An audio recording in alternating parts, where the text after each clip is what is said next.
We walked just a short distance into these woods among the homeless camps, and almost immediately we came across a skull, an arm, what were clearly human remains.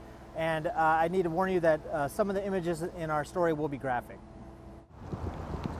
I kind of didn't really tell anybody, really. I went back and just told the people that were kind of down here that are, actually it's right back here. Warren Hamilton says he had been staying with his brother here in Mountain View when he came across a shocking discovery. Her face looked melted kind of too, and her clothes seemed like they were like, I don't know, kind of melted really tight. The body of what appeared to be a woman. It looked to him as if it had been burned among a cluster of homeless camps. You can see there's been movements, people have had camps and broke them down. You can see where places have been laid out for living. This was more than a week ago.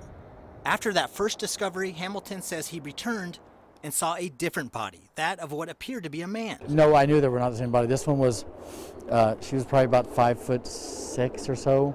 Seemed to be about like 100 in middle. Seemed like light brown skin. Hamilton says the other body was taller, possibly male. He had a hoodie and a pair of pants. That is the body he sent me photos of in an email. He'd said the body was now gone, but that he wanted it investigated.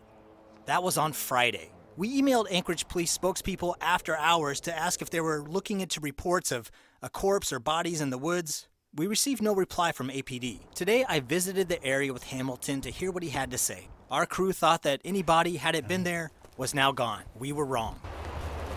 Whoa.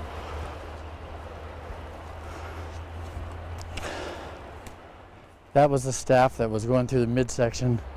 There's a skull right there. I mean, it looked like it was ritual. It looked ritualistic with the way that stick was sticking right out of his abdomen. Do you have any idea who that might be? No. Did anyone you talked to seem to know who it might be? No. If you're wondering why Hamilton didn't call 911 right away days earlier. One of the questions we're going to ask is, why didn't you call us first? You know, it's great to call somebody, but the first call should have been to us. I asked him. I did try, actually. I tried to call the detective line, and I got an answer machine. And I was kind of like, what the heck is this about? I mean, okay. So, you know, and I tried to write an email. I think I failed with their email, so I finally wrote you the email. And I figured you would get a hold of them. I returned to our car and immediately called 911. It's human remains. It's a skull. It disconnected from a torso, an arm. It looks like it's been there quite a while. Police arrived and Hamilton led them to the body. They're going to start to collect evidence and then start to try to piece together what exactly happened, how long this person had been there. Hamilton says he wants those answers too. I kind of wanted it to, you know, somebody to look at it like it was, you know, somebody that had a life, you know, somebody that was alive at one time.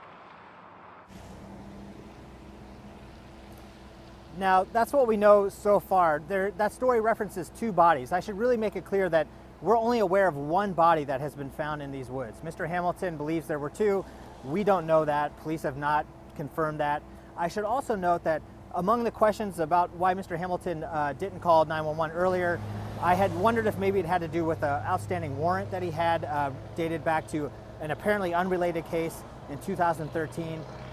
Meaning that if he interacted with police, he would be arrested on that warrant, and that's what happened today. He talked with police about what he had found, and he was arrested on that warrant, according to APD. So that's what we know so far, and we'll be updating the story as we learn more. Kyle Hopkins with 2 Investigates. Thanks, Kyle.